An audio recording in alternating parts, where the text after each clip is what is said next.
আপনারা যারা আমাদের ভিডিওগুলো নিয়মিত দেখেন প্রায় সময় দেখে থাকবেন যে আমরা তরকারিতে এক প্রকার পাতা দিয়ে থাকি, যেটার নাম হচ্ছে সাবারাং।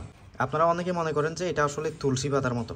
এই পাতাগুলো আর তুলসীর যে পাতাগুলো হয়ে থাকে এই আকৃতিতে একটু ব্যবধান আছে, ঠিক আছে? এগুলো কিন্তু সেম টু সেম তুলসী পাতার মতো না।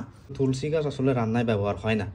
আপনারা করেন কিনা সেটা আমরা বলতে পারবো না। এটা শুধুমাত্র পাহাড়িদের বাড়ির আশেপাশে বা জুমে হয়ে থাকে।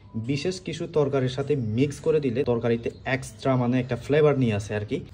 আমি আসলে এটার বাংলা নাম বলতে পারবো না আর কি, যেহেতু কখনো দেখি নাই এজন্য বলতে পারবো না। এটা আমাদের পাহাড়ি এলাকাতেই হয়ে থাকে। আমাদের প্রত্যেকটা চাকমাদের বাড়িতে গ্রামে এই গাছগুলোর চাষ হয়। এটা হচ্ছে এক প্রকার মশলা জাতীয় গাছ। আর এই গাছগুলোর সাইজ বলতে গেলে তুলসী গাছের মতোই, ফুলগুলোও সেম, কিন্তু গ্রানটা আলাদা। বিশেষ করে বেগুনের তরকারি, তারপর আমরা তো শামুক খাই, তো শামুক তরকারিতে এই জিনিসটা অনেক বেশি প্রয়োজন হয়। তো এটা শুধুমাত্র যে তাজা ইউজ করা হয় সেটা না, আপনি এটা শুকিয়ে পর্যন্ত ইউজ করতে পারবেন। যেমন এখানে অনেকগুলো সাবারাং পাতা দেখতে পাচ্ছেন, এগুলো আমরা শুকিয়ে নেব। গন্ধটা অটুট থাকে আর কি, ঠিক আছে? দীর্ঘদিন মানে ইউজ করা যায় যদি এই পাতাগুলোকে শুকিয়ে সংরক্ষণ করা যায়।